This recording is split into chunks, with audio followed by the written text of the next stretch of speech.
शादी के कार्ड भी छप गए। कुछ कर ना बसुकी। तू रो मत, सब ठीक हो जाएगा। तेरी शादी के कार्ड ही छपे, तेरी शादी हुई नहीं अब तक। मैं देखता हूं।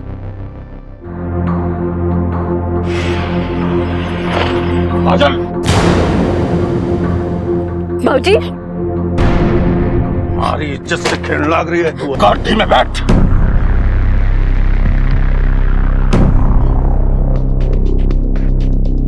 गाड़ी में बैठ। ठाकुर साहब, मेरी बात सुनिए। मेरी बात, हमारी इज्जत से खेलने लग रहा तू। साहब मेरी बात सुनिए। अगली बारी अगर हमारी काजल के आसपास भी दिखाई दिया ना तो गोली मार दूंगा। ठाकुर साहब, आप भले ही मुझे गोली मार दो, लेकिन मेरी काजल पर हाथ भी मत उठाना। तेरी काजल के बोल लग रहा तू। सब के बोल लग रहा तू। मुझे आप रहने दीजिए, मैं नीचे देश में संभालूंगा। समझा इसे। अगली बारी अगर कहीं काजल के आसपास भी दिखाई दिया ना ये तो 100 टुकड़े करवा दूंगा मैं इसके। भाऊजी, आप काजल को ले जाइए, इसे मैं ऐसी सबक सिखाऊंगा जिंदगी भर याद रखेगा। समझा? चाहिए। चल रहे। मेरी बात सुन। जान प्यारी नहीं है तुझे? मेरी जान तो काजल है, और वो नहीं मिली तो मैंने वैसे ही मर जाना है। इतना प्यार करता है तू उससे? हाँ, सभी जानते हैं, तुम भी तो जानते हो। फिर क्यों अलग करना चाहते हो हमें?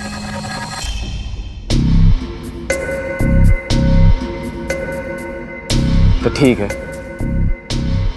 आज तुम दोनों का फैसला कर ही रहते हैं। शाम को मंदिर के पीछे आ जाइयो, ठीक 6 बजे। और हाँ, अकेले आइयो।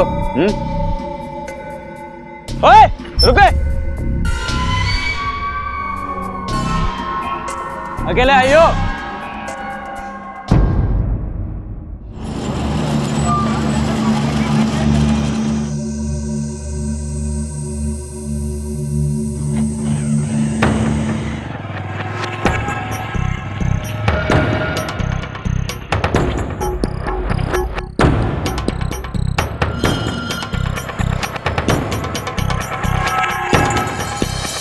इनसे मिल, जिनका नाम कार्ड पे छपा है, महेश सिंह।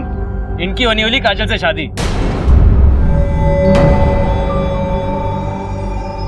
अभी सुबह तूने कुछ और, इसको यहाँ आने क्या मतलब? ठंडा हो जाए यार, तेरा भी इंट्रोडक्शन कराता हूँ। ये बासुकी, काजल का आशिक। कहता है काजल से बहुत प्यार करता है। अबे दो कौड़ी के लड़के, काजल के बारे में सोचने की तेरी हिम्मत कैसे हो गई? मैं छोड़, मैं लड़ो मत। तुम दोनों को यहाँ लड़ने के लिए नहीं बुलाया हूं मैंने। एक मकसद है मेरा।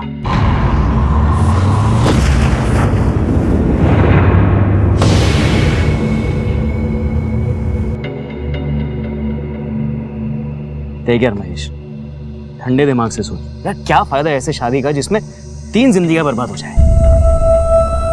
यार रिश्ते तो जबरदस्ती बन सकते हैं, लेकिन प्यार हासिल नहीं किया जा सकता। और मैं ना अपनी बहन से बहुत ज्यादा प्यार करता हूँ, उसे कभी दुखी नहीं देख सकता मैं। छोड़ यार, ऐसे बात तो तेरी ठीक है, पर तू तो जानता है ना मेरे बाप को, जान से मार देंगे। और अब इन सब चीजों में मैं कर क्या सकता हूँ? यार महेश, डर मत। देख, मेरे पास एक प्लान है।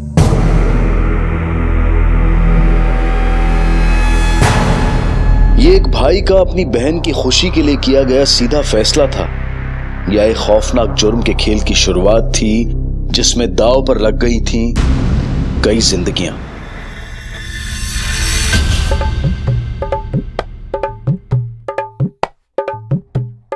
साड़ियाँ अच्छी है ना? अच्छी तरह पैक करना। बजाओ, अच्छा लग रहा है। देखो, इस बार कोई गलती नहीं होनी चाहिए, समझे? काजल बिटिया ना दिखाई दे रही? आपकी लाडली है, आप जाने। अरे भगवान, मन से कड़वाहट निकाल दे। सौतेली बेटी तो क्या हुआ, कन्यादान तो हम दोनों को एक साथ करना है।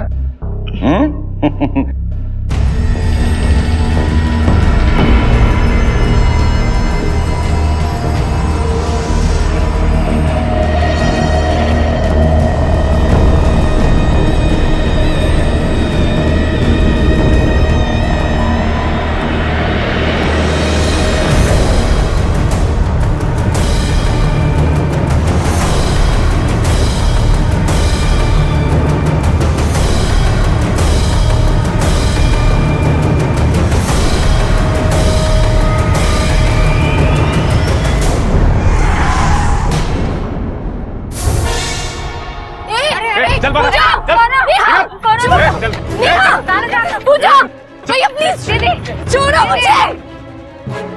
नेहा पूजा पूजा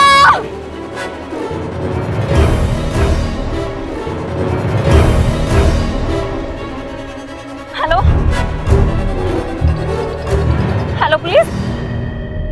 ये प्लानिंग शुरू हुई थी दिल्ली से सटे हुए इलाके प्रकाश नगर में, जहां एक भाई ने अपने पिता की मर्जी के खिलाफ जाकर अपनी बहन को उसके प्रेमी से मिलाने का कदम उठाया था। कई बार हम हालात का जायजा लेने में चूक जाते हैं। जो होता है वो दिखाई नहीं देता और जो दिखाई देता है वो होता नहीं। हमारी इज्जत से खेलना रहा है। आज मैं किस्सा खत्म कर डालूंगा, छोड़ूंगा नहीं इसे। हमारी इज्जत से खेलेगा। ठाकुर साहब एक मिनट, कहाँ जा रहे हैं आप? सुधीर, आज तो हमारे घर के मामले में कानून को बीच में मत ला। ठाकुर साहब आप भी कानून को अपने हाथ में ना लो। कैसी बात करने लग रहा है सुधीर? वो कल का छोकरा हमारी इज्जत से खेलने लग रहा है और हम उसका कुछ ना करें, हाथ पे हाथ धरे बैठे रहे। मैं ऐसा कुछ भी ना कह रहा ठाकुर साहब। काजल मेरी भी बिटिया जैसी, और हमारे पीआई साहब राजवीर सिंह जी उस लड़के को बासुलियों ढूंढने गए हैं। आप शांति से काम लो जी, सब ठीक हो जाएगा।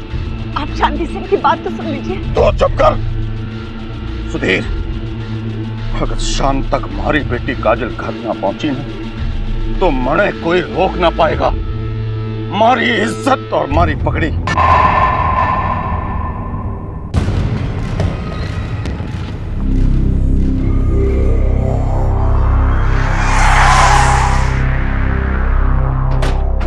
वासुकी आपका लड़का है? जी हाँ। क्या हुआ? कहाँ है वो पासी के मंदिर में सुबह से गया हुआ है। ठीक है।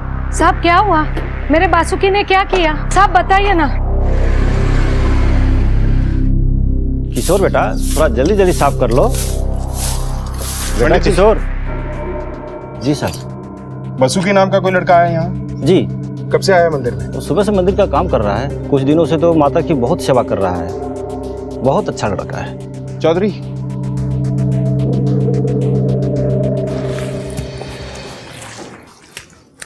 वासुकी काजल कहाँ है? मुझे नहीं पता साहब। मतलब तू यहाँ नहीं बताएगा? काजल किडनैप हो गई और तुझे पता नहीं? हाँ, काजल का किडनैप? मुझे नहीं पता सर, मुझे नहीं पता इस बारे में कुछ भी। तूने तो काजल को किडनैप नहीं करवाया ना, और मंदिर में काम करके खुद को शरीफ आदमी साबित करने की कोशिश कर रहा है। इस कांड में अगर तेरा हाथ निकला ना तो जितनी तेरी उम्र है उतने साल सड़ेगा जेल में। मैं सच कहता हूँ, मैंने कुछ भी नहीं किया साहब। सीधे सीधे जवाब दे। सुधीर, बड़े घर की बेटी काजल से प्यार करने की सजा दे रहे हैं आप लोग मुझे, लेकिन सच बोलता हूँ साहब, मैंने उसको किडनैप नहीं किया। सच्चे दिल से प्यार करता हूँ काजल को सर, मैं उसका किडनैप क्यों करूंगा? शर्मा लेके जाओ इसे। सर मेरी बात सुनिए सर, मैंने कुछ नहीं किया सर। सर काजल से प्यार करता हूँ सर, मैंने कुछ भी नहीं किया। सर मेरी बात सुनिए सर, मेरी बात सुनिए सर, मैंने कुछ भी नहीं किया है। सर महिपाल सिंह बहुत ही गुस्से में है। अगर काजल का कुछ पता नहीं चला तो कुछ भी हो सकता है। वैसे मैंने काजल और बासुकी के कॉल रिकॉर्ड्स निकलवाए थे सर। काजल का फोन तो उसकी लास्ट लोकेशन से ही स्विच ऑफ है, लेकिन बासुकी ने सुबह 3-4 लोगों से बातचीत की है, पर कुछ खास बात नहीं हुई सर। बल्कि उसने तो काजल से भी कोई बातचीत नहीं की सुबह से।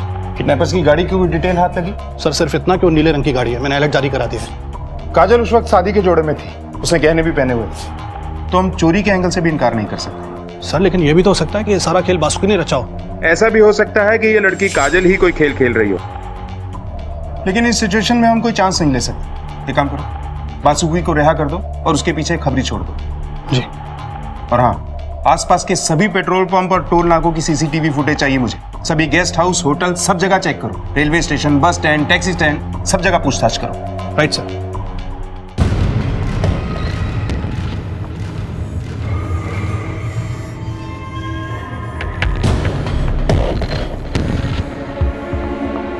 काजल,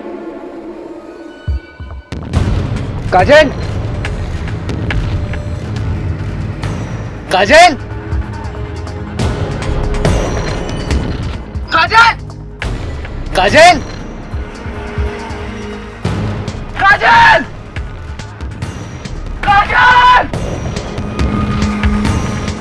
काजल, काजल।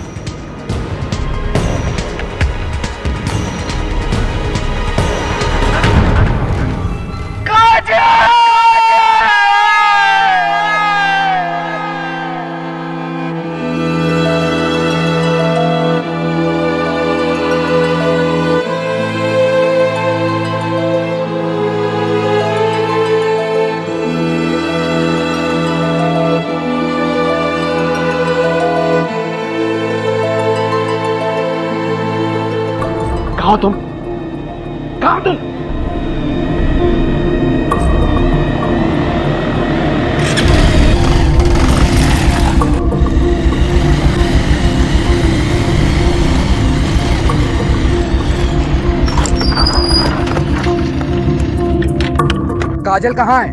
मुझे भट्टे में नहीं मिली वो। हल्के बोल। प्लान में थोड़ा कॉम्प्लिकेशन हो गया था, इसलिए लोकेशन बदलनी पड़ी। मुझे इससे मतलब नहीं है। वो ठीक तो है, उसे कुछ हुआ तो नहीं? अरे यार भाई हूं मैं उसका, तुझे लगता है मैं उसे कुछ होने दूंगा? चल तो निकल यहाँ से। देख, तू और महेश अगर कोई प्लान बना रहे हो ना तो भूल जाना। मैं काजल से बहुत प्यार करता हूँ, उसके लिए मर भी सकता हूँ और किसी को मार भी सकता हूँ। देख, मरने मारने की कोई जरूरत नहीं। हाँ? चला तू निकल यहाँ से।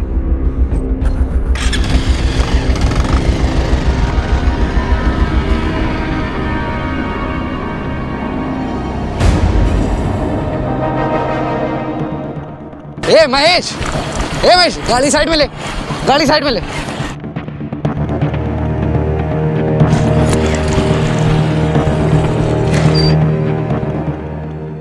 क्या रे? क्या चल क्या रहा है? कोई मुझे कुछ बताएगा भी कि नहीं? मुझे खुद कुछ नहीं पता, मैं तुझे क्या बताऊं? लगता है सारा प्लान गड़बड़ा गया। अब जब तक जगदीप नहीं मिलता हम कुछ नहीं कर सकते। तुम दोनों मुझे धोखा तो नहीं दे रहे हो? धोखा? अगर तुझे धोखा देना होता ना तो तुम दोनों को भगाने का प्लान नहीं करते हम लोग। और काजल के गायब होने से मेरा क्या फायदा है, ये सोचा कभी? उल्टा अगर मेरे बाप को पता चला कि मैं इस प्लान में शामिल हूं, जिंदा काट देंगे मुझे। बात करता है धोखे की।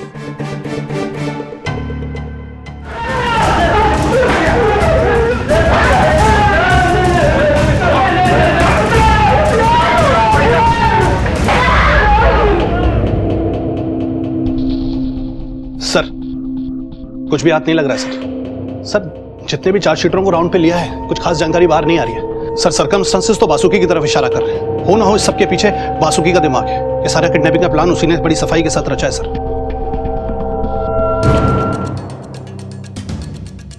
कौन? कहाँ जा रहा है? क्या काम है? छोड़ दे मुझे, मैं ठाकुर साहब से मिलना है। छोड़ दे। काम क्या? ठाकुर साहब नहीं खा लेते। ठाकुर साहब मुझे मेरी काजल से मिलवा दीजिए सर। हिम्मत कैसी भी यहाँ आने की? ठाकुर साहब, मैं आपकी जिंदगी भर गुलामी कर लूंगा, मुझे एक बार काजल से मिलवा दीजिए सर। वीर सिंह, राधे, सोने को जब तक मारते रहो जब तक ये काजल का पता ना बता दे। मार सोने। ठाकुर साहब।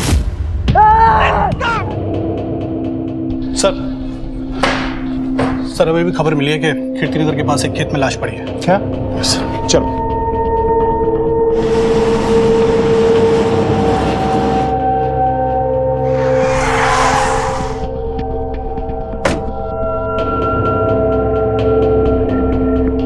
हट जाइए प्लीज, यहां से हट जाइए।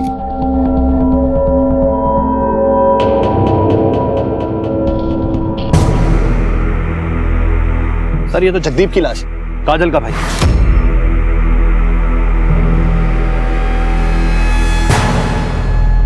सर लगता है इसके सर पे वार किया गया।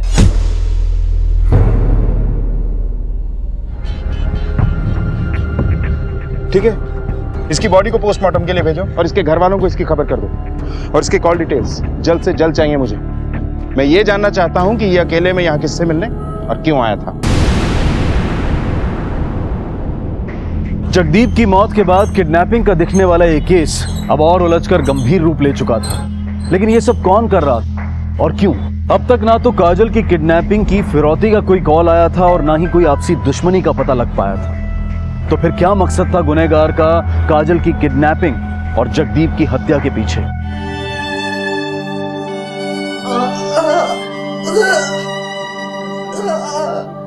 तूने एक बार भी सोचा अगर तुझे कुछ हो जाता तो मेरा क्या होता?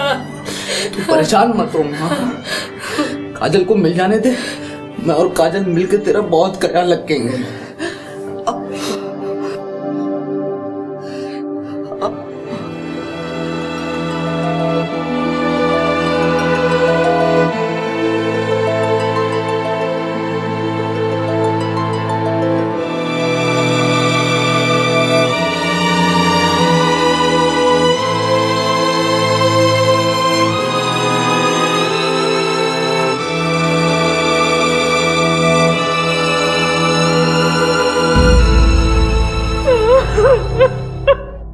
मेरा बेटा, मेरा बेटा।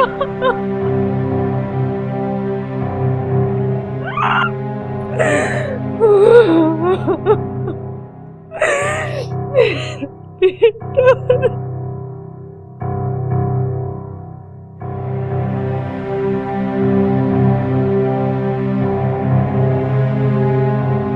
समझ सकते हैं एक बाप पर क्या बीत रही है, जिसका जवान बेटा ठाकुर साहब, हम आपके साथ हैं।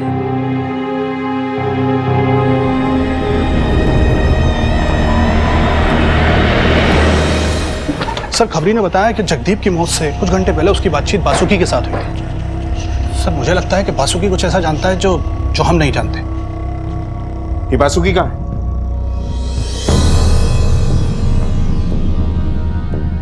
अच्छा हुआ तुम खुद ही आ गए। यार किसे क्या तुम्हारा?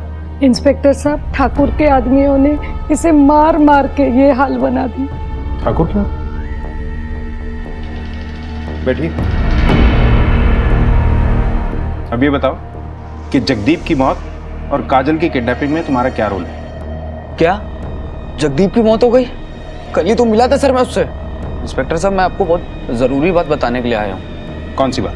काजल की किडनैपिंग का प्लान मैंने, महेश और जगदीप ने मिलकर बनाया था। और जगदीप तो मर गया है और महेश को कुछ पता नहीं है सर। क्या बकवास कर रहे हो तुम? भला क्यों एक भाई अपनी बहन को और एक दूल्हा अपनी होने वाली दुल्हन को किडनैप करेगा? तो आपको क्या लगता है सर कि मैंने काजल को अगवा किया है? जब आपका अपना कोई आपसे बिछड़ेगा ना सर, तब आपको पता चलेगा कि अपनों से बिछड़ने का दर्द क्या होता है। जगदीप और महेश मुझे और काजल को मिलाना चाहते थे सर। मैं झूठ नहीं बोल रहा हूँ आपसे, मेरी बात पे यकीन कीजिए। और जिस जगह उन्होंने काजल से मिलाने का वादा किया तो वहां तो कोई पहुंचा ही नहीं सर। महेश को बुलाओ। Yes sir.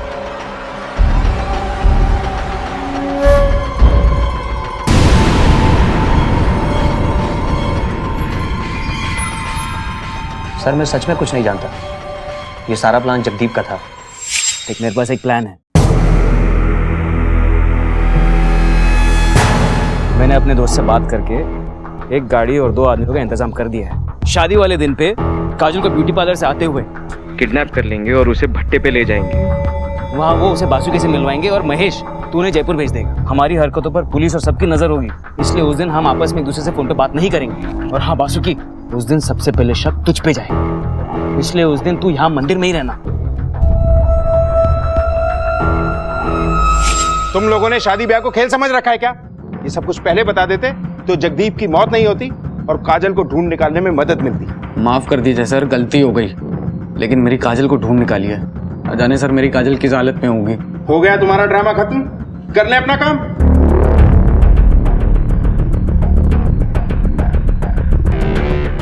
जैसा नजर आ रहा था वैसा है नहीं। मुझे ऐसा लगता है कि इनकी प्लानिंग की आड़ में किसी और ने अपना खेल खेला है।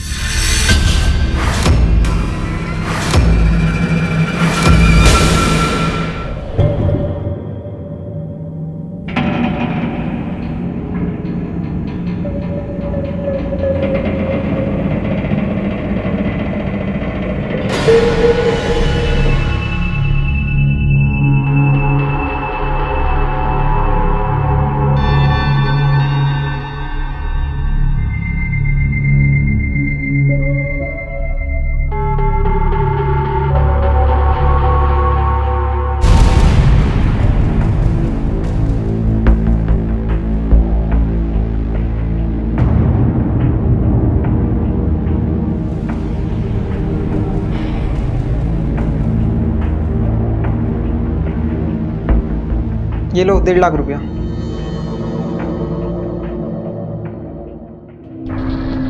हाँ ठीक है सर। जगदीप के कॉल रिकॉर्ड से पता चला है कि उसकी आखिरी बातचीत किसी अननोन नंबर से हुई थी और ये अननोन नंबर चोरी गए मोबाइल का था सर, जिसकी रिपोर्ट भी नहीं लिखवाई गई थी। और उस मोबाइल की लास्ट लोकेशन उसी खेत के आसपास है जहां से जगदीप की लाश मिली थी। फिलहाल तो फोन स्विच ऑफ है सर।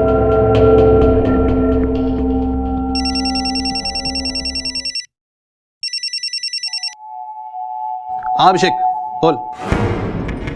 हेलो पापा। क्या रे? किसको फोन लगा रहा है? अभिषेक क्या हुआ? फोन लगाता है? आज तेरे को बताता हूँ। रुक साले। The number you have called is currently switched off. The number you have called is currently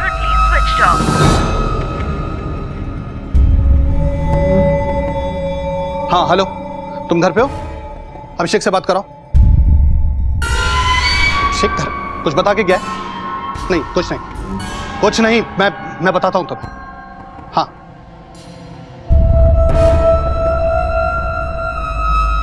hello, हाँ बेटा, अभिषेक तुम्हारे यहाँ है? नहीं कुछ नहीं, वो आएगा तो बोलना कि मुझे फोन करे। हाँ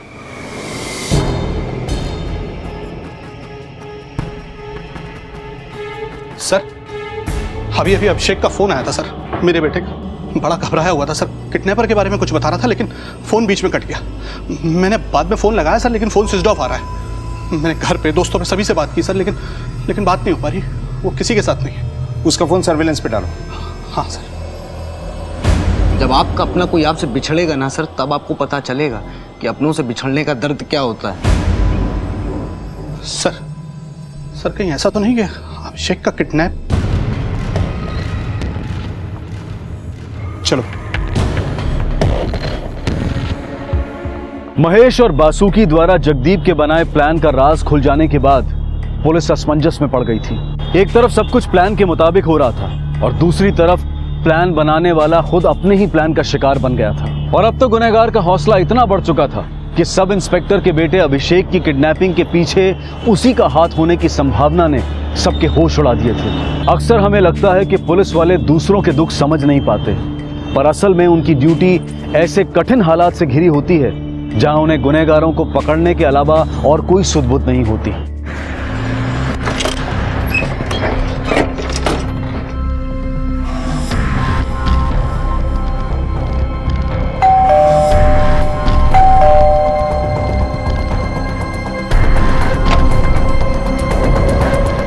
बासुकी कहाँ? यहाँ नहीं है। सुधीर, घर की तलाशी लो अच्छी तरह। जी सर।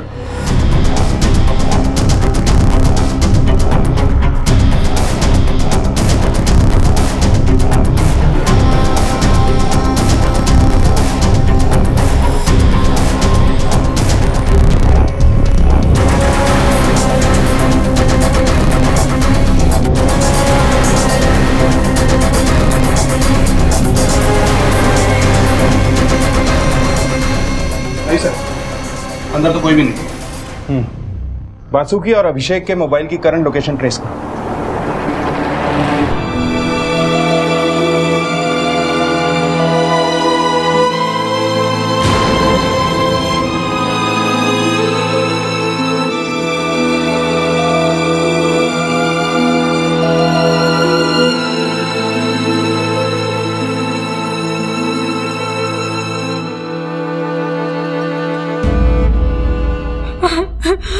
आज मैं पीएसआई सुधीर की बीवी नहीं, अभिषेक की मां बन के आई हूँ।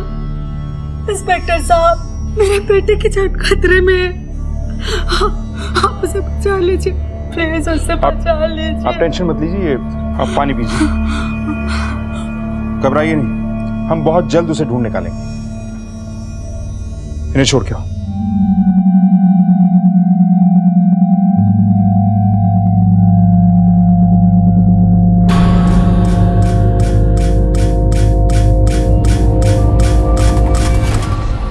हाँ ठीक है, मैं आता हूँ। हाँ।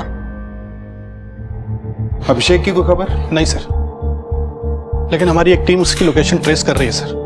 कहीं ये महिपाल का खेला हुआ खेल तो नहीं? मुझे नहीं लगता सर।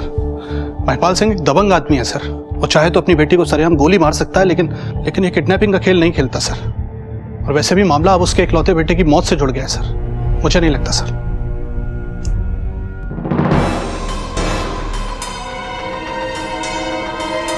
काजल कहाँ है? पैसे नहीं, पहले काजल को बुलाओ। पैसे।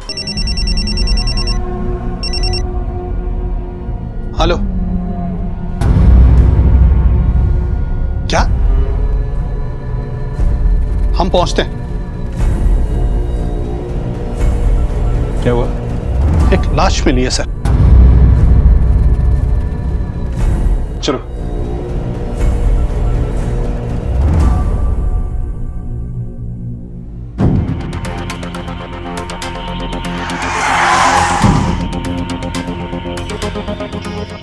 हट जाइए प्लीज, हटिए यहाँ से।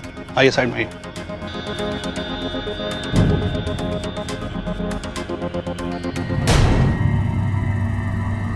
लगता है काजल को भी बड़ी बेरहमी से मारा गया। बॉडी को पोस्टमार्टम के लिए भेजो और महिपाल सिंह की फैमिली को इन्फॉर्म करो। जी सर।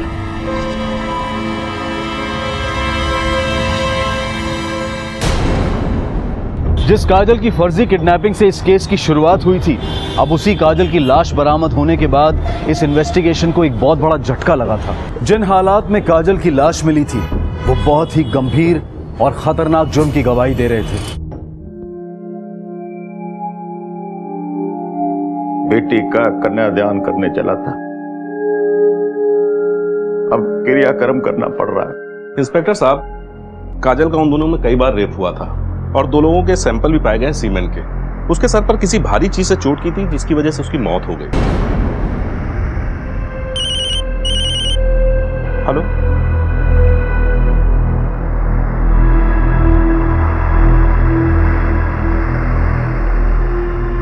सर, एक और लाश मिली है।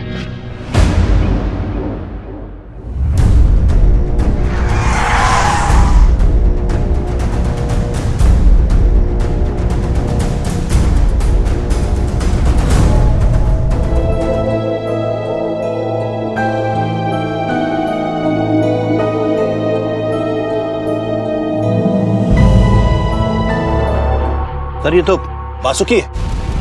इसके भी सर पर सर वैसे ही वार किया गया है जैसे जगदीप के साथ हुआ था।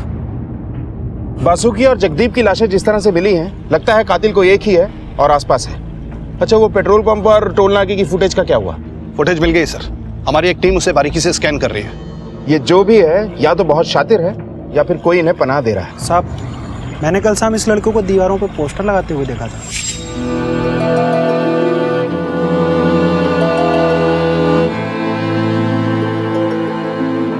काजल और बासुकी की नई जिंदगी की शुरुआत तब उन दोनों की मौत पर खत्म हो चुकी थी। अपराध एक के बाद एक खुलते जा रहे थे, लेकिन गुनहगार का घिनौना चेहरा अभी तक सामने नहीं आया था। इंस्पेक्टर साहब, क्या दोष था मेरे बासुकी का?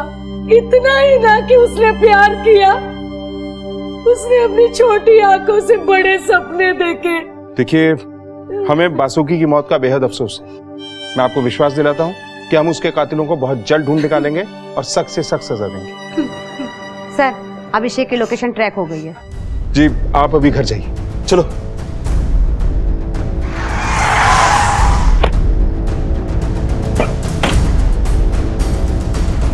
सर, ये तो महिपाल सिंह का पुराना गोडाउन है।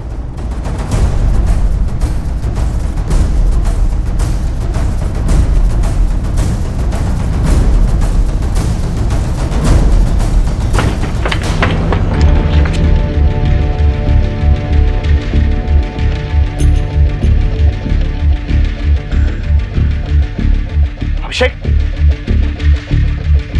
अभिषेक, अभिषेक, बेटा, अरे अभिषेक, हे बेटा, क्या हुआ? होश में बेटा, होश में? अभिषेक, सर से, इसके सर से खून बह रहा है सर। पाप। हाँ हाँ हाँ बेटा, क्या हुआ बेटा? पाप। हवलदार, एम्बुलेंस बुलाओ और इस महिपाल सिंह को पुलिस स्टेशन बुलाओ। मुझे यहाँ क्यों बुलाया? क्या जानना चाहते हैं आप? जानना नहीं, आपको बताना चाहते हैं। आपको पता है कि आपके गोदाम में पीएसआई सुधीर के बेटे अभिषेक को जान से मारने की कोशिश की गई। आपको पता है कि आपके बेटे जगदीप ने महेश और बासुकी के साथ मिलकर काजल को किडनैप करने का प्लान बनाया। काजल अपनी मर्जी से ही किडनैप हुई थी। मैं नहीं जानता कि जगदीप ऐसा कुछ कर सकता है। मैं ये भी नहीं जानता कि अभिषेक हमारे गोदाम में कैसे पहुंचा।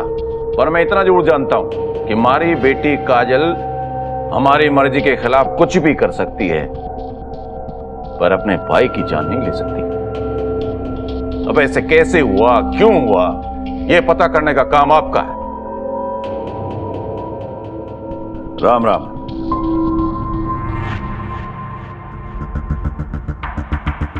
मैं उन दोनों को अच्छी तरह से जानता हूं। दोनों चकरपुर के लखन और बबलू हैं। दोनों का प्लान जयपुर जाने का था। तुम उन्हें इतनी अच्छी तरह से कैसे जानते हो? क्योंकि तीसरा किडनैपर मैं खुद था। मैंने रखा तो उन्हें अपने काम के लिए था। लेकिन ऐसा लग रहा था कि वो किसी और के लिए काम कर रहे हैं। क्या बकवास कर रहा है सुधीर? होश में तो है सुधीर? छोड़ो, दिमाग खराब हो गया तेरा। क्या बकवास कर रहा है? छोड़ो उसे, मैंने कहा।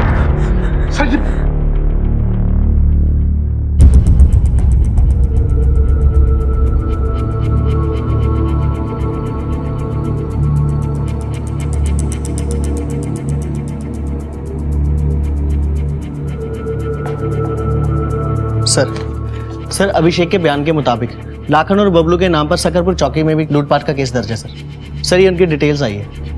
इन दोनों के फोटोग्राफ्स दिल्ली से लेकर जयपुर तक सारे पुलिस स्टेशन, बस अड्डे, रेलवे स्टेशन और चेकनाकों पर सर्कुलेट करो और अपने खबरियों को भी एक्टिवेट करो। किसी भी कीमत पर ये बच के नहीं निकलने चाहिए। सर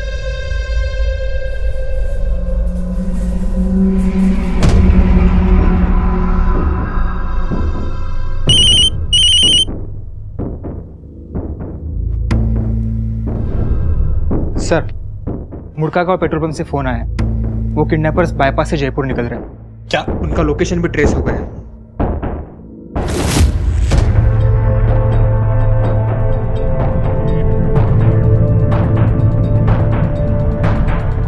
ये पुलिस कहां से आ रही है?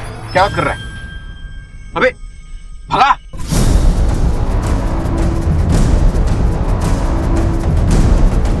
और तेज!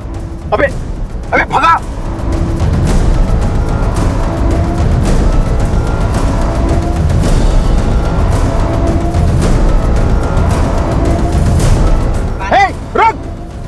आगे लाओ, इसके आगे दबाओ।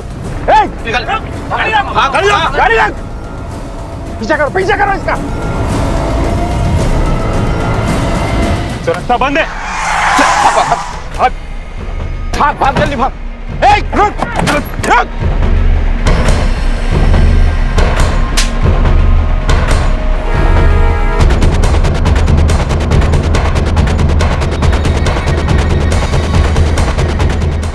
साले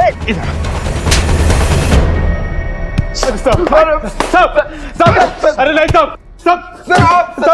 अरे बच करो सब। किसके इशारों पे नाच रहे थे? बता तो सब बता।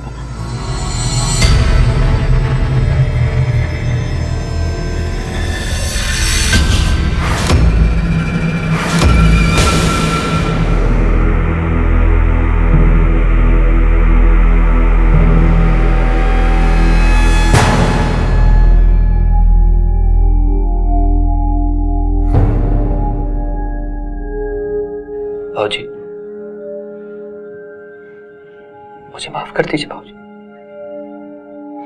मैंने जो भी कुछ किया वो जगदीप के कहने पर किया भाऊजी। मुझे माफ कर दीजिए। आप लोगों से वादा किया था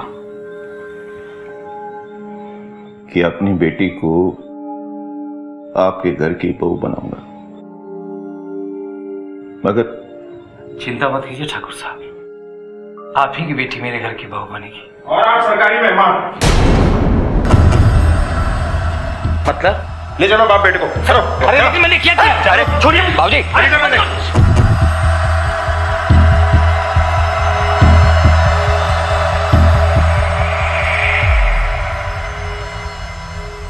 हमें यह क्यों लाया गया है? तुम्हारे मुंह से तुम्हारी काली करतूतें उगलवाने के लिए। चौधरी,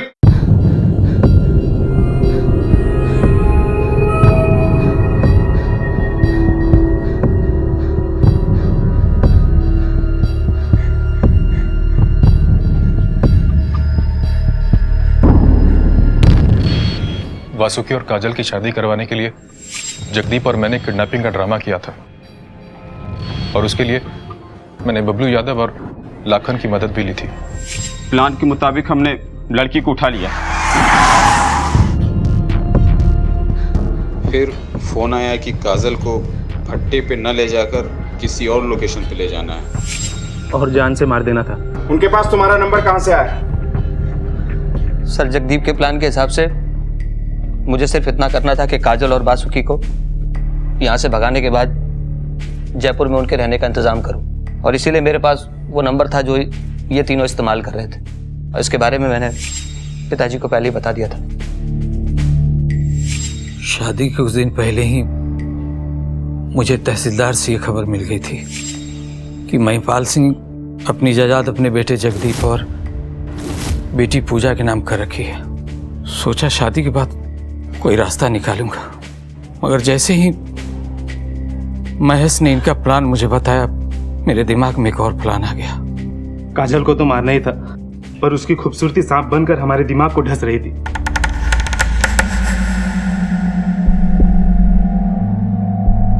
इतने में अभिषेक जगदीप को लेने बाहर चला गया और इसी बीच हमें काजल को मारकर फरार होना था। लेकिन जगदीप मुझसे नाराज था कि मैंने लोकेशन क्यों बदली। मुझे बताए बिना लोकेशन चेंज क्यों की? मुझे काजल से अब मिलना है। मैं सड़क के किनारे से जगदीप को लेकर वापस आ रहा था तो हमने देखा कि बबलू काजल को अपनी हवस का शिकार बना रहा है। जगदीप गुस्से में बबलू पर टूट पड़ा और इतने पे पीछे से लाखन ने जगदीप के सर पर लोहे की रॉड से वार कर दी। हमने अभिषेक को बहुत डराया धमकाया कि हम जैसा कहते हैं वैसा करो। मेरी आंखों के सामने मेरी बहन काजल की इज्जत को तार तार किया जा रहा था, लेकिन मेरे पास कोई चारा नहीं था सिवाय इसके कि मैं इनके साथ मिले रहने का नाटक करूं। मैंने मौका पाकर पापा को कॉल करने की कोशिश की थी। क्या रे? शक तो इस पर हमको पहले ही से था, लेकिन जब फोन पे बात करते हुए देखी तो यकीन हो गया। प्लीज मत मारो। और क्या करता है? रुक, बताता हूं तेरे पास। रुक साले। इसे भी मार डाला, पर ये बच गया। पहले मुझे महिपाल सिंह की आधी प्रॉपर्टी का सपना था, लेकिन जगदीप के मरने के बाद मैं उसकी पूरी प्रॉपर्टी हथियाने के सपने बुनने लगा। लेकिन ये बबलू और लाखन काजल को छोड़ने का नाम ही नहीं ले रहे थे। इनकी पैसों की भूख बढ़ती जा रही थी। बासुकी को क्यों मारा? बासुकी तो इश्क में अंधा होकर खुद ही हमारे चुंगल में फंस गया। उसने जगह जगह पोस्टर छपवाई कि काजल का पता लगाने वाले को 1.5 लाख रुपया इनाम दिया जाएगा। बबलू ने बासुकी को फोन पर काजल की आवाज सुनाई और पैसों के साथ बुलाया। हाँ ठीक है, मैं आता हूँ। हाँ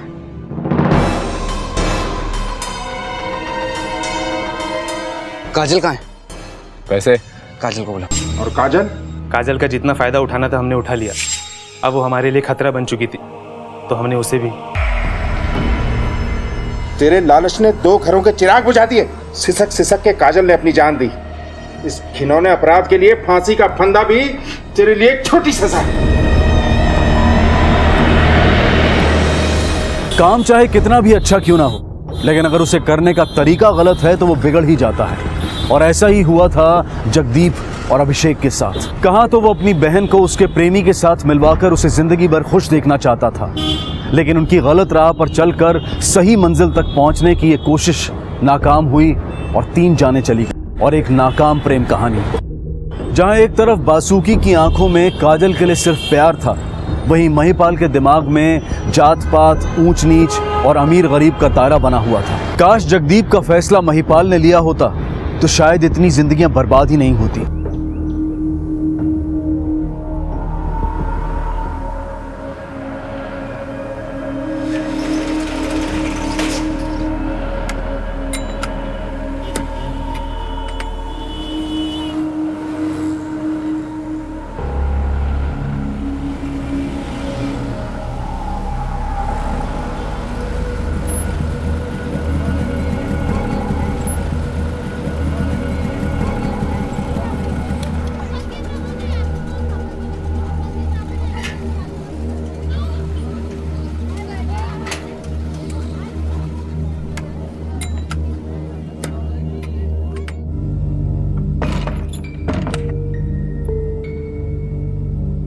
आरती,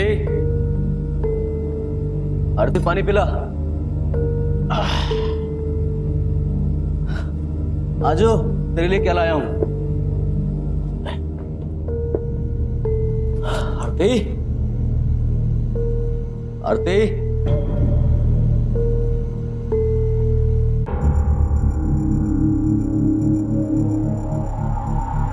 आरती भैया थे। आरती,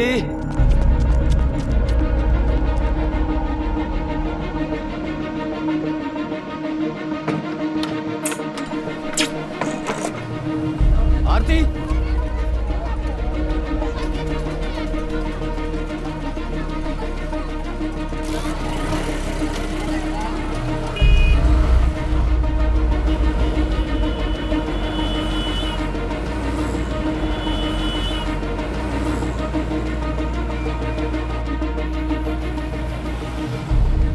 जिग्नेश भाई।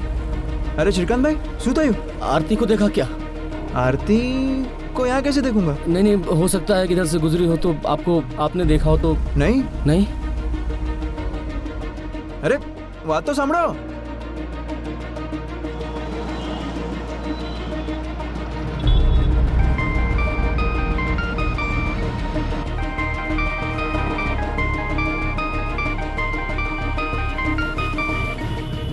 हाँ जतिन भाई बोलो। अरे जतिन भाई 4 कलाक से ढूंढ रहा हूँ उसको। तो थोड़ा और ढूंढ लो ना श्रीकांत भाई। जतिन भाई मेरी कुछ समझ में नहीं आ रहा है, बहुत टेंशन हो रही है। अरे कभी घर से बाहर। अरे श्रीकांत भाई तुम्हें टेंशन नहीं लियो, आप घर पे जाके इंतजार करो, हो सकता है वापस आ जाए। अरे नहीं आएगी जतिन भाई, पता है मेरे को कुछ गड़बड़ है। मैं एक काम करता हूँ, पुलिस में जाकर रिपोर्ट करता हूँ। साहब आरती गोयल नाम है इसका। कितने साल की है? 19 देखने में छोटी लगती है। आप इसके क्या लगते हैं? जी काका, भतीजी है मेरी। किसी लड़के के साथ कोई चक्कर, आसपास कोई जान पहचान, कोई अफेयर, ऐसा कुछ? नहीं साहब, हो नहीं सकता है, वो ऐसी लड़की ही नहीं है। आपके साथ कोई कहासुनी हो गई हो, आपने डांट दिया हो और गुस्से में घर छोड़कर भाग गई, ऐसा कुछ? नहीं साहब, मैं क्यों डांटूंगा भला उसको, मैंने तो जिम्मेदारी ली है उसकी। वो साहब क्या है कि लड़की थोड़ी दिमाग से मतलब थोड़ा दिमागी बीमारी है उसको। जब से उसके पिताजी गुजर गए ना तब से। लड़की का फोन नंबर? हाँ साहब, वो देखिए फोन नंबर से उसके रिकॉर्ड्स मिल सकते हैं, उसे ट्रैक भी किया जा सकता है। हाँ साहब, पर वो फोन वापरती नहीं थी ना। तो आप उसको कांटेक्ट कैसे करते थे? लैंडलाइन पर। लैंडलाइन से तो घर के अंदर कांटेक्ट होगा, घर के बाहर कॉलेज वगैरह भी तो जाती होगी। कॉलेज नहीं साहब, कॉलेज नहीं जाती थी ने। वो क्या है कि पढ़ाई में मन नहीं लगता था ना उसका, तो घर के काम करती थी। बहुत सीधी सादी लड़की है वो साहब, इसलिए बहुत डर लगता है मुझे। प्लीज आप कैसे भी करके उसको ढूंढ दीजिए, जैसे मिल जाए ना मेरे को फोन करिए, कभी भी कोई टाइम में मैं आ जाऊंगा। ठीक है, आप जा सकते हैं। जी सर।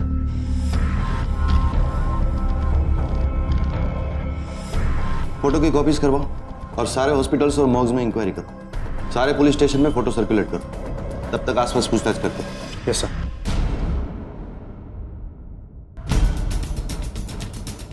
आई थी ये लड़की तो श्रीकांत भाई अपने साथ लाए थे। कब? 1.5-2 महीने हो गए होंगे।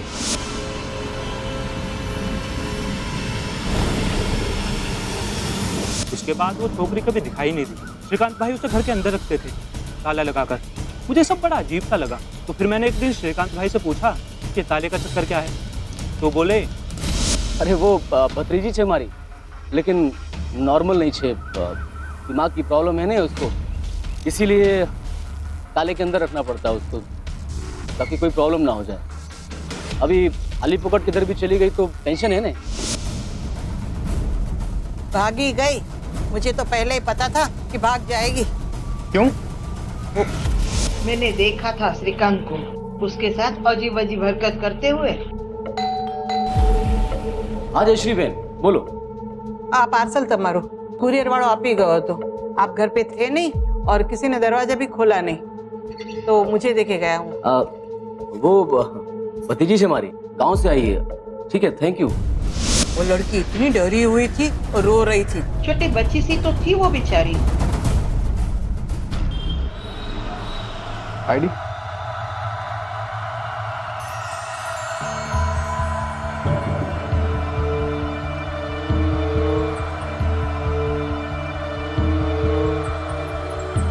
ये आपका शादी रही? हाँ। नाम? सीमा गोयल। कोई आईडी? मैंने आईडी दी ना, आप इसी से काम चला लीजिए। ओके।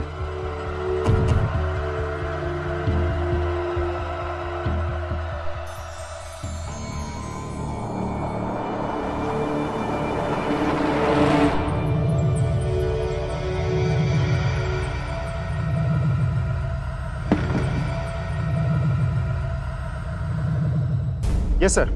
मतलब ये सेक्सुअल एब्यूजमेंट का केस हो सकता है? जी सर, हो सकता है, इसीलिए शायद श्रीकांत इतना भौंकलाया हुआ है, ताकि आरती कहीं किसी को कुछ बता ना दे। पॉसिबल। एनीवेज, पहले सारी बातों को साबित करना होगा, तभी कोई एक्शन ले पाएंगे। श्रीकांत को पुलिस स्टेशन बुला। Okay sir.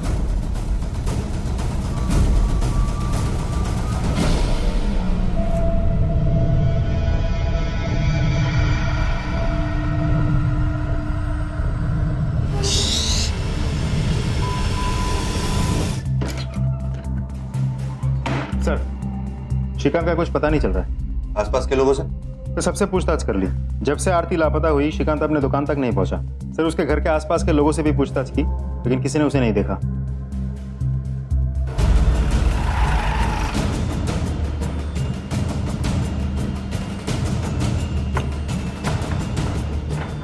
मेहता तुम ऊपर जाओ, तुम लोग इस तरफ जाओ।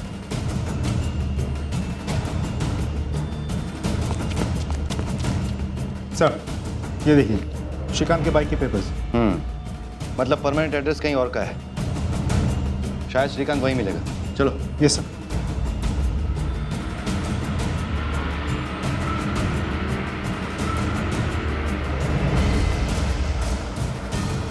कमाल है, श्रीकांत के माँ बाप है आप। वो कहाँ गया, उसे क्या हुआ, आप कुछ नहीं जानते? मेरे को इसी बात का डर था।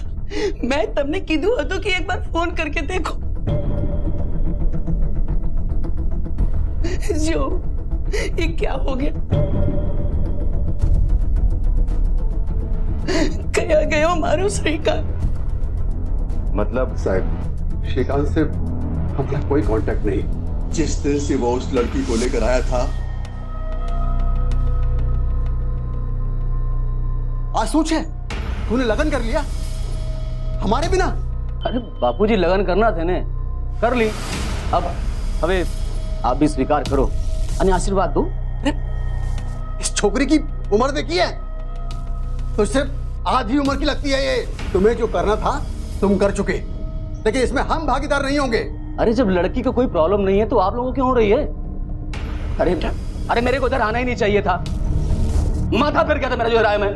हमने बहुत समझाने की कोशिश की, हमारी एक न सुनी और उस लड़की को लेकर निकल गया।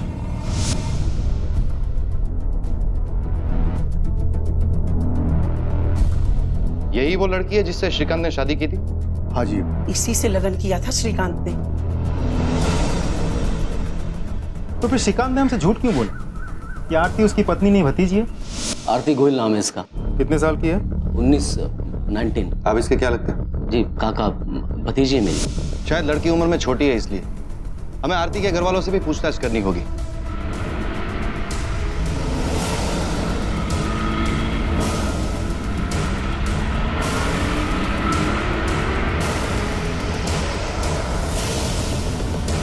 नहीं साहब, मेरी आरती तो बहुत खुश थी। उसकी शादी हमने धूमधाम से करवाई थी। उसकी शादी आपने करवाई कैसे? वो तो बहुत छोटी थी ना। आंसू बात करो छो साहब, मारी छोकरी तो 19 वर्ष नहीं आती। कोई सबूत है आपके पास इस बात का? हाँ साहब, जा तो डिकरा और शपथनामा तो ले आओ तो जाई ने। साहब ये देखिए बर्थ सर्टिफिकेट। गांव देहात में कहाँ होता है ये सब? कौन सा स्कूल में पढ़ती थी आपकी बेटी? साहब उसको पढ़ाई लिखाई में कोई रुचि नहीं थी। ठीक है, हम बाद में आते हैं।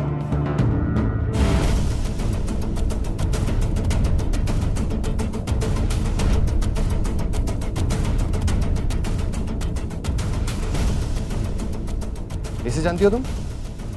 ये आरती है, मेरी दोस्त।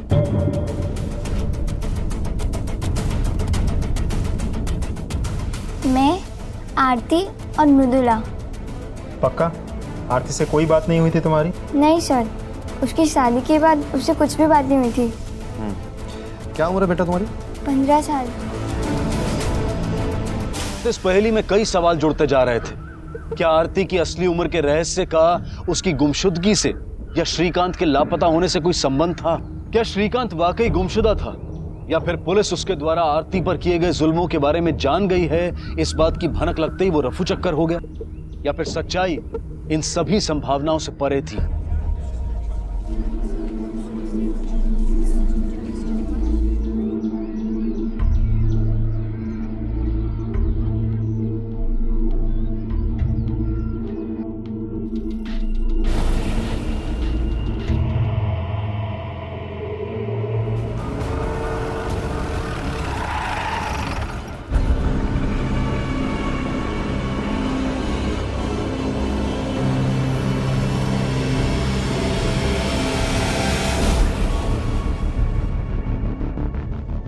मल्टीपल स्टैब वुंड्स हैं। किसने मारा होगा? वो भी इतनी बेरहमी से? इसके सारे रिकॉर्ड्स आ गए? सर बैंक स्टेटमेंट्स तो आ गए हैं, फोन कंपनी से भी बात हो गई है, रिकॉर्ड्स आते ही होंगे। सिर्फ एक लड़की लापता हो जाती है, उसका पति खुद चल के मिसिंग कंप्लेंट दर्ज करवाता है और झूठ कहता है कि वो मेरी पत्नी नहीं भतीजी है। आरती गोयल नाम है इसका, प्लीज आप कैसे भी करके उसको ढूंढ दीजिए। आप इसके क्या लगते हैं? भतीजी है मेरी। और उसके बाद श्रीकांत की मौत हो जाती है, हो ना हो उसकी मौत का कनेक्शन आरती के लापता होने से जरूर है। सर मुझे लगता है ये लड़की 100% इन्वॉल्व है। हाँ, मगर इन्वॉल्व है तो भी ये काम अकेले करना उसके बस की बात नहीं है। मुझे लगता है कोई तीसरा भी इन्वॉल्व है जो श्रीकांत की तरह आरती को अपना शिकार बना रहा है। सर हाँ, तो श्रीकांत के फोन और बैंक रिकॉर्ड्स। ये फोन रिकॉर्ड्स का क्या हाल है? सर ज्यादातर कॉल्स घर और दुकान के लैंडलाइन से ही हैं, सिवाय 2 नंबर्स। ये देखिए सर, ये नंबर और ये दोनों बार बार आ रहे हैं। पता करो किसके। जी सर।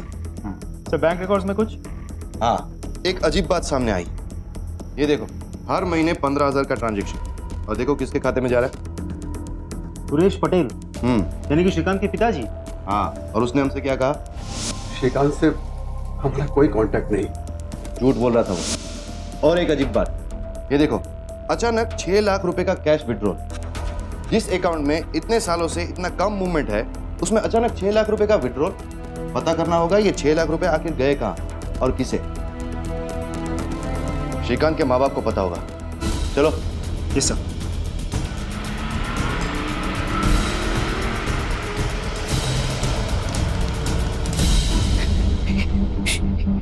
ये कैसे हो गया?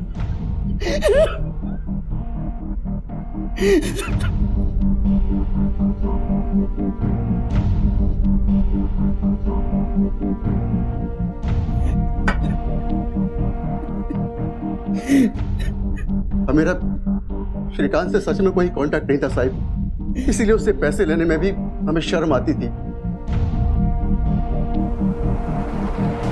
सर उन फोन नंबर्स के डिटेल्स आ गए हैं जिन पर श्रीकांत ने कांटेक्ट किया था। करेक्ट। किसका है? सर कोई जिग्नेश मेहता और जतिन धुमासिया का है। कोई एड्रेस? दोस्त हो तो फिर उसकी वाइफ को भी जानते होगे? हाँ, आरती बाबे ने।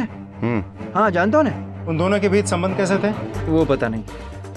हाँ, पर लास्ट टाइम जब श्रीकांत भाई दिखे थे तभी वो आरती भाभी को ही ढूंढ रहे थे। आरती को देखा क्या? आरती को यहाँ कैसे देखूंगा? नहीं, हो सकता है कि इधर से गुजरी हो तो आपने देखा हो तो। नहीं। आज सवारती साहब यही सोच रहा था कि श्रीकांत भाई का फोन नहीं आया अब तक। आखिरी बार जब आपकी बात हुई थी श्रीकांत से, क्या बात हुई थी? तू अंदर जाने आराम कर। हाँ साहब, लो ले पानी। Thank you. No thanks. शायद आपको पता नहीं साहब, आरती को मानसिक बीमारी है। श्रीकांत भाई का कोई कांटेक्ट नहीं।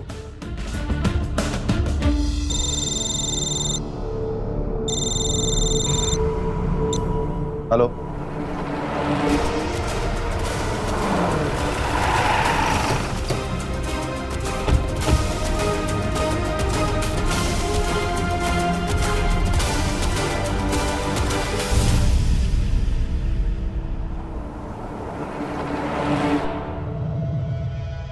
कहाँ थे तुम इतने दिन? हाँ बोलो। मैं बाहर गई थी, गुम हो गई थी, रास्ता भूल ही गई। क्या उम्र है तुम्हारी? साहब मैंने बोला ना आपको, मैं 19 की हूँ। आरती, झूठ बोलने से पहले अच्छे से सोच लो। श्रीकांत को तुम नहीं मारा है ना? श्रीकांत जी मर गए? ज्यादा अनजान बनने की कोशिश मत करो तुम। एक तो तुम्हारे पति का मरने का कोई दुख या गम तुम्हारे चेहरे पर दिख नहीं रहा है, जैसे कि तुम्हें सब कुछ पहले से ही पता हो, और तुम्हारा ठीक उसी समय गायब हो जाना जिस वक्त तुम्हारे पति की मौत होती है। आरती, हमें तुम पर पहले से ही शक है। अब तुम जितना ज्यादा झूठ बोलती जाओगी, हमारा शक उतना ही बढ़ता जाएगा। सच बताओ। नहीं साहब, मैंने श्रीकांत जी को नहीं मारा। मारा है या नहीं मारा वो हम पता कर लेंगे, खून करके कोई बचता नहीं है। देखो आरती, तुम्हें बयान बदलना है तो अब भी बदलो, बाद में मौका नहीं मिलेगा। सच बताओ, सही में तुम्हारी उम्र 19 साल है? हाँ। आरती, तुम्हें पता है ना हम एक मेडिकल टेस्ट करवाएंगे और 1 सेकंड में तुम्हारी असली उम्र हमारे पास होगी। मुझे कोई टेस्ट नहीं करवाना, मैं घर जाना चाहती हूँ।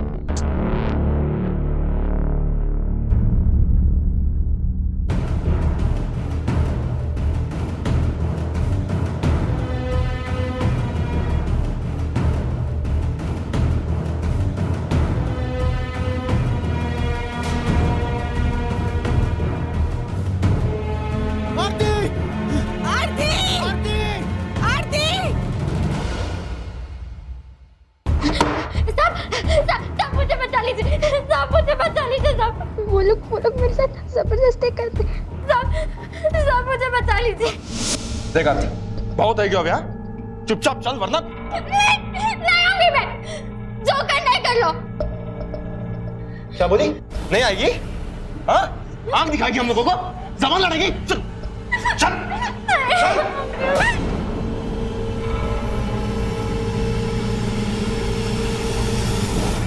आप लोग इसके साथ जबरदस्ती नहीं कर सकते क्योंकि कानूनन ये बालिग है। हाँ, अगर नाबालिग होती तो आप इसे अपने साथ घर ले जा सकते थे। बताइए, बालिग है या नाबालिग? इसकी असली उम्र क्या है? 15, 16? सब 19 वर्ष नीचे, 19 साल की। फिर तो आपने इसके साथ कोई भी जबरदस्ती की तो जेल की सलाखों के पीछे होंगे आप, समझे? जाइए साहब, जाइए, हम इसे छुड़वा देंगे।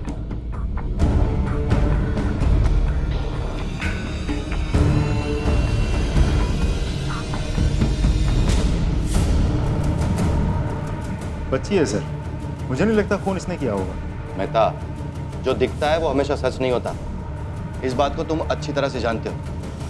आरती का बैकग्राउंड चेक करवाओ और जिस जगह से श्रीकांत की लाश मिली थी उसके आसपास के इलाके में इसके फोटोज को सर्कुलेट करो। हो सकता है कहीं पर किसी ने इसे देखा और इसे पहचान ले। किस?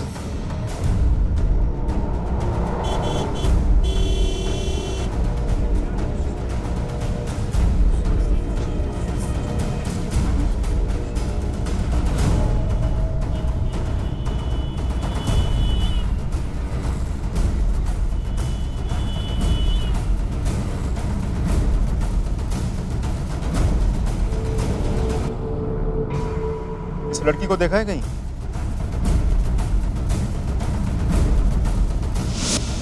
हाँ सर, पास के होटल में आई थी और इसके साथ में एक लड़का भी था। उस लड़के की शक्ल देखी थी? हाँ सर।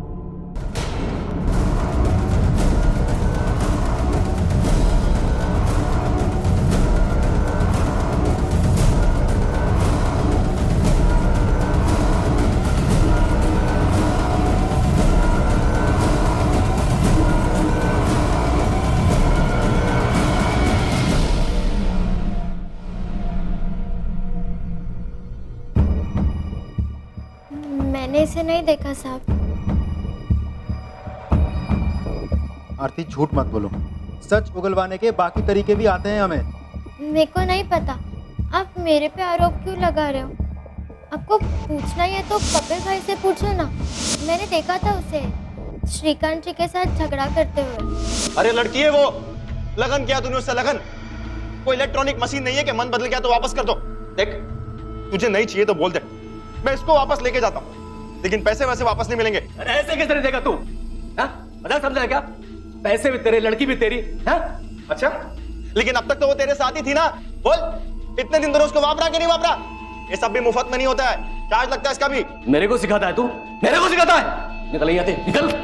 जा रहा हूं मैं, लेकिन तुझे छोड़ूंगा नहीं मैं, याद रखना तू। हाँ जा रहा हूं। हाँ साहब, श्रीकांत भाई ने 6 लाख रुपए दिए थे मेरे को, पर आरती माटे नहीं। दहेज तो हम देंगे ना, उनसे लेंगे थोड़ी। वो क्या है ना साहब, मेरे को नवा धंधा स्टार्ट करना था, એટલે कैपिटल के नाम पर उन्होंने पैसे दिए थे मेरे को। घर नो जमाई छे ने, वो मदद नहीं करेंगे तो कौन करेगा? पर साहब, मैं वो पैसे उनको वापस देने वाला था। तुम्हारे साथ श्रीकांत का जो झगड़ा हुआ था उसका क्या? ना साहब, कोई झगड़ा वगड़ा नहीं हुआ था। मैं और श्रीकांत भाई तो पक्के दोस्त बन गए थे, वरना आजकल के जमाने में इतने पैसे कौन किसी को देता है। तो तुमने उसे नहीं मारा? नाना साहब, इतने भले आदमी को कोई क्यों मारेगा? साहब, आप आरती से पूछो, उसी ने किया होगा। सर, दोनों एक दूसरे पे उंगली उठा रहे हैं। इन दोनों में से झूठ कौन बोल रहा है और क्यों? दोनों ही तो झूठ नहीं बोल रहे सर। શું વિચારું છું સર?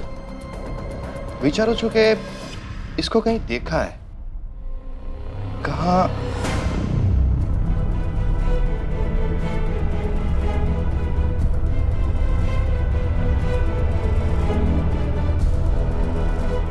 क्यों? अब गले से आवाज नहीं निकल रही तेरी? और आप यही वो बेटा है ना जिसके घर लौटने पर आप हमें इन्फॉर्म करने वाले थे? उस दिन तस्वीर देख ली थी तो याद आया। ठीक है, वो आए तो इन्फॉर्म करिए। जी साहब।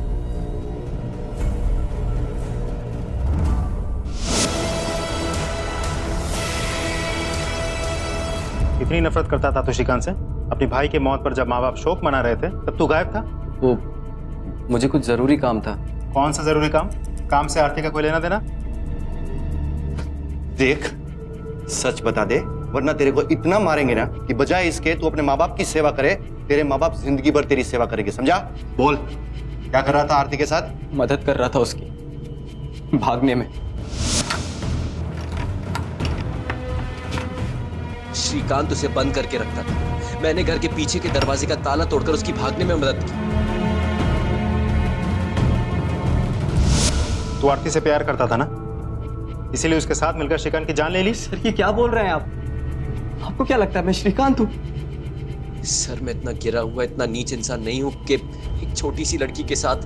आपको मारना है ना मुझे, जितना चाहिए उतना मारो, लेकिन प्लीज सर मुझ पे ये घटिया इल्जाम मत लगाओ। आरती सच सच बताओ, तुमने विपुल के साथ मिलकर उसको मारा है ना, श्रीकांत को?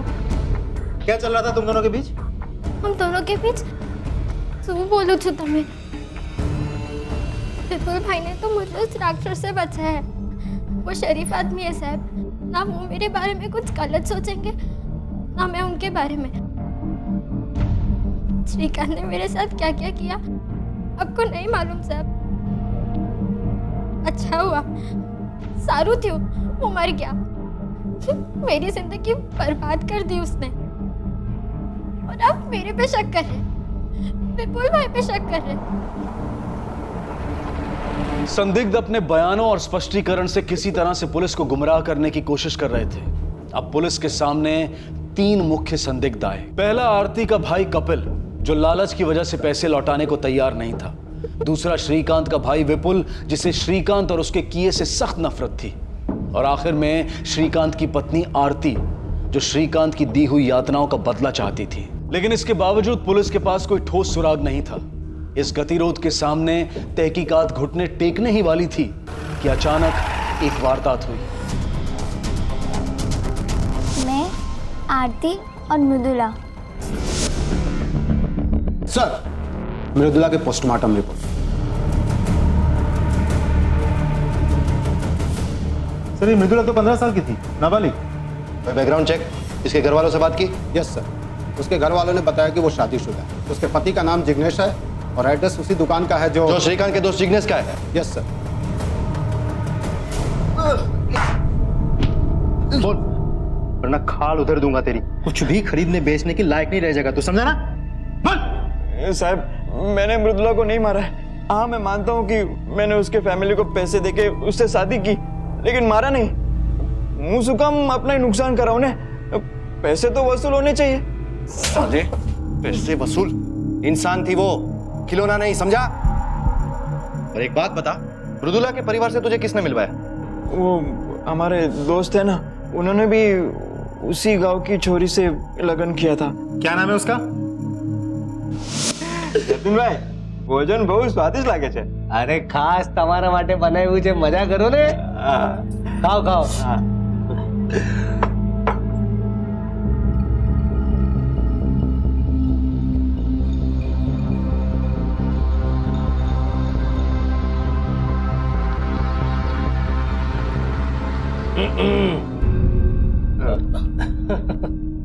वैसे तुम दोनों को अब तक कोई घूरने वाली मिली है कि नहीं?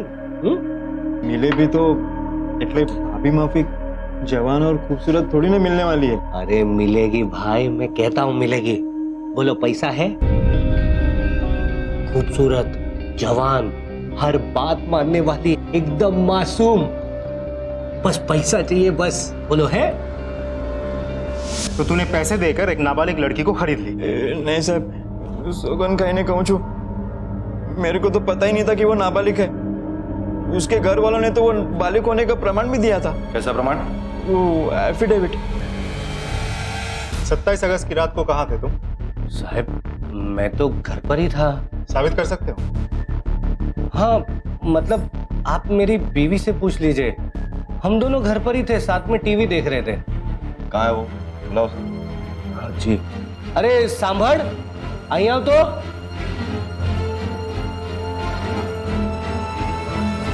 27 अगस्त रात को क्या ये आपके? मेरे साथ ही थे, हम लोग टीवी देख रहे थे। श्रीकांत और जिग्नेश ने तुम्हारे जरिए पैसे देकर शादी की? ना ना साहब, शू बात करो छो, दोनों 30-35 साल के कुंवारे हैं, उनको बस शादी करनी थी तो मैंने मदद कर दी, बाकी पैसों के बारे में मुझे नहीं पता साहब। शादी नाबालिग लड़कियों से? ना ना साहब, नाबालिग लड़कियों से कैसे शादी करेंगे, वो तो अपराध है ना।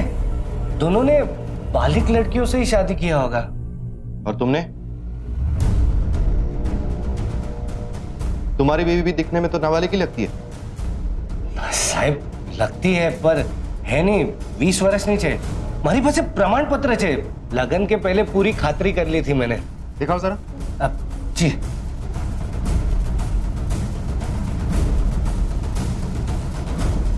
साहब, ये एफिडेविट और ये मैरिज सर्टिफिकेट।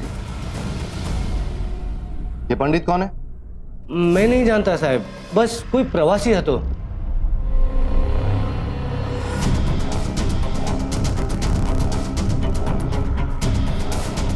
साहब ये एफिडेविट और ये मैरिज सर्टिफिकेट। साहब ये देखिए एफिडेविट। मिल गया रास्ता। ये देखो, तीनों एफिडेविट में एक ही लॉयर के सिग्नेचर और हर एक मैरिज सर्टिफिकेट में एक ही विटनेस की साइन, पंडित। अब ये इत्तेफाक तो हो नहीं सकता कि हर एक मैरिज में एक ही राह चलता आदमी विटनेस बन गया। सर इतने सारे लोगों के साथ वही घटना है, घटनाओं के साथ जुड़े एक ही लोग, तो ये तो बहुत बड़ा है। रैकेट है। सही कहा तुमने। मैं आज सुबह ही आरती और मृदुला के परिवार के बैकग्राउंड को चेक कर रहा था। दोनों एक ही गांव से, दोनों के गांव में सालों से सूखा पड़ा हुआ है, दोनों के परिवारों में पिता ने सुसाइड किया हुआ है, फार्मर सुसाइड केस, मतलब आमदनी बंद, दोनों के परिवार पर कर्जा। अब ये कोई रैंडम घटना तो है नहीं, इन परिवारों को चालाकी से चुना जा रहा है। ये जो कुछ भी है उसके बारे में सिर्फ हमें एक ही इंसान बता सकता है, जो इतने समय से चुप है। आरती हम सब जान चुके हैं, ये बहुत बड़ा रैकेट है ना, जो तुम्हारे और तुम्हारे गांव के आसपास वाले गांव में चल रहा है। नाबालिग लड़कियों के परिवारों को पैसे देकर उन लड़कियों से शादी करना, झूठे दस्तावेजों द्वारा उन लड़कियों के नाबालिग होने का सच को छुपाना, हमें सब पता है आरती। बस एक सच जानना बाकी है कि श्रीकांत को मारा किसने। देखो आरती, अब चुप रहने से तुम बच नहीं पाओगे। हम जानते हैं कि तुम्हारे साथ जो कुछ भी हुआ गलत हुआ है, लेकिन इसका मतलब यह नहीं है कि तुम श्रीकांत का मर्डर करके बच जाओगी। तुम्हारे साथ साथ विपुल को भी अंदर करेंगे, दोनों सड़ोगे जेल में बनने। हम जानते हैं कि तुम किसी से डर रही हो। किसका डर है तुम्हें? नाम बताओ उसका। मैं नहीं जानती, मैं बहुत डर गई थी क्योंकि जिस दिन मैं घर पहुंची थी उस दिन मुझे उसका फोन आया था।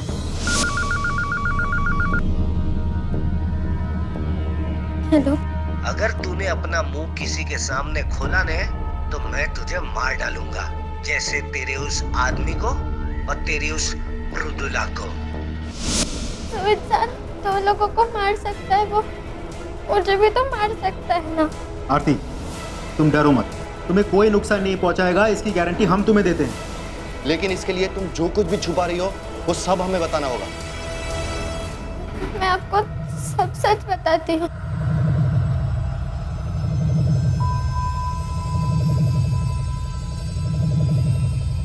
मेरी उम्र 15 साल है।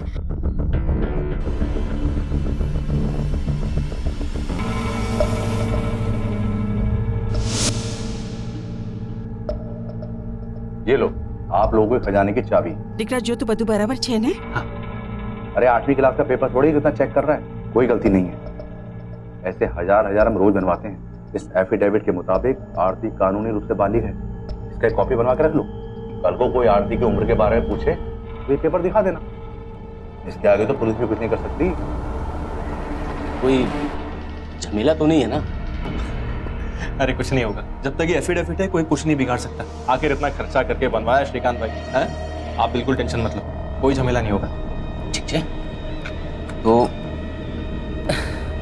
ये लो कपिल भाई, पूरे 6 लाख हैं, गिन लो आप। अब हमारी आरती आपकी हुई। मारता था वो मुझे।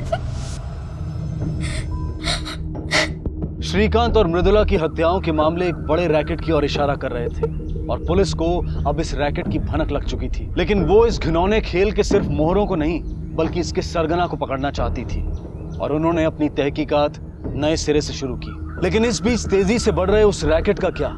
दिन रात आरती और मृदुला जैसी मासूम नाबालिग लड़कियों की जिंदगियां दांव पर लगी हुई थी और ये कुप्रथा सिर्फ बढ़ती ही जा रही थी।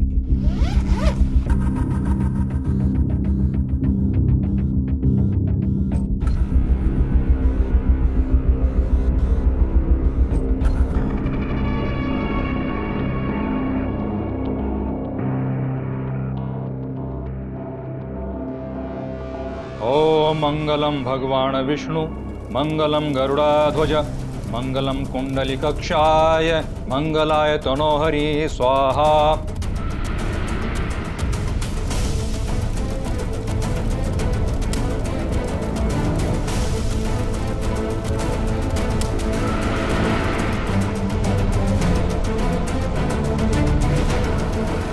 श्रीमान, अभी वधू को मंगलसूत्र पहनाइए। रुको,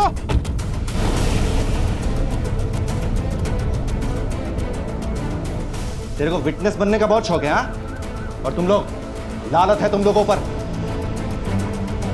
अपने घर की लक्ष्मी को बेचने निकले हो तुम लोग।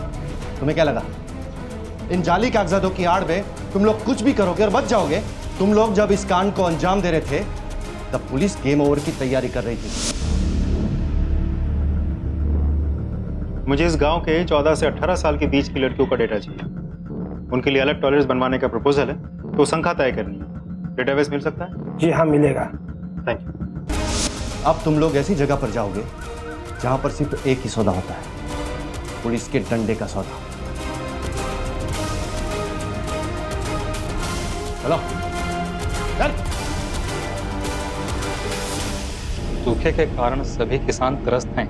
इस कारण से जब भी कोई किसान आत्महत्या करता था तो उसका क्रियाकर्म मैं ही करता था और इसी प्रकार उसके परिवार के बारे में मुझे पता चलता था। अगर सौदे की गुंजाइश होती पंडित मुझे बता देता, फिर हम खरीदार ढूंढने निकलते। खरीदार? हाँ? खरीदार? खरीदार ढूंढ। मैं था, एक मिनट। श्रीकांत के मुद्दे पर आ। सर वो आप लोगों के पास आने वाला था। हम सब ने उसे रोकने की बहुत कोशिश की लेकिन उसे किसी की नहीं सुनी। लेकिन मैंने श्रीकांत को नहीं मारा। मुझे ये भरोसा था कि ये मामला हम तक कभी नहीं पहुंचेगा। अरे डॉक्यूमेंट एकदम खरे थे, पैसे का लेन देन भी कैश हुआ था और एक दिन अचानक हमें पता लगा कि श्रीकांत की मौत हो गई। तो हमारे लिए तो अच्छा ही था ना। तुझे कैसे पता चला श्रीकांत पुलिस के पास जाने वाला था? क्या तुम्हारी बीबी मृदुला इस सारे रैकेट का पर्दाफाश करने वाली थी? हाँ। तुमने इसके बारे में किसी को कुछ बोला था? हाँ। किसे? आखिर पुलिस ने इस रैकेट से जुड़े लोगों को रंगे हाथों पकड़ा, लेकिन अब भी 2 गुत्थियां सुलझनी बाकी थी, श्रीकांत और मृदुला की हत्याएं, और यही इस तहकीकात की आखिरी मंजिल थी। पंडित, वकील और जिग्नेश इस मंजिल तक पहुंचाने वाले आखिरी पायदान थे और इन तीनों की जुबान पर एक ही नाम था। लेके चलो इसे थाने। साहब मैं साचू कहूँ छू साहब, मैंने कुछ नहीं किया साहब। ये सारे लोग ना झूठ बोल रहे हैं सर, मैंने कुछ भी नहीं किया। ये तेरे ही फोन रिकॉर्ड्स है ना? तूने ही वकील को फोन किया था। अरे अजय भाई, आपके समझ में नहीं आ रहा है क्या? श्रीकांत पुलिस के पास जा रहा है, हमें उसे रोकना पड़ेगा। हमारे एफिडेविट एकदम पक्के हैं, हमारा लेन देन भी कैश में हुआ है, तो पुलिस से क्यों डरते हो? देखो अजय भाई, मैं आपको बोल रहा हूँ, श्रीकांत का आप कुछ करो वरना मैं कुछ करता हूँ। फिर हमने जिग्नेश से पूछा, मृदुला ने पुलिस को सारी सच्चाई बताने की ठान ली थी और ये बात जिग्नेश को पहले से ही पता थी और मृदुला के मौत से पहले जिग्नेश ने ये बात सिर्फ एक इंसान को बताई थी। अरे जिग्नेश 15 साल की लड़की है वो, थोड़ा सख्ती से पेश आना, उसे धमका डरा। किया जतिन भाई, नहीं मानती। कोई मतलब नहीं समझा भी ना। अब मैं ही कुछ करता हूँ। आरती को डराने के लिए तुमने ही फोन किया था ना? सच सच बोलो, तुम्हारे फोन रिकॉर्ड से हमें ये भी पता चला है।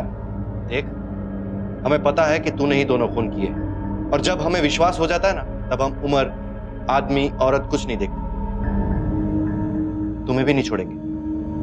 अब बोल बोल। हाँ साहब, मैंने ही दोनों को, श्रीकांत और मृदुला दोनों को। मेरे मना करने के बावजूद भी वो लोग आपके पास आ गए, इसलिए मैंने उसे। वो श्रीकांत जब तक आरती का इस्तेमाल कर रहा था तब तक उसे कोई तकलीफ नहीं थी और मृदुला को भी जिग्नेश ने पैसे देकर खरीदा था, मगर वो भी कमजोर निकला। वकील अजय और पंडित उन्हें तो सिर्फ पैसे गिनना आता था साहब, किसी को नहीं पड़ी थी। लेकिन मुझे तो अपनी इज्जत की फिक्र थी ना साहब। सौदा कर लिया ना, अब सड़ जिंदगी भर।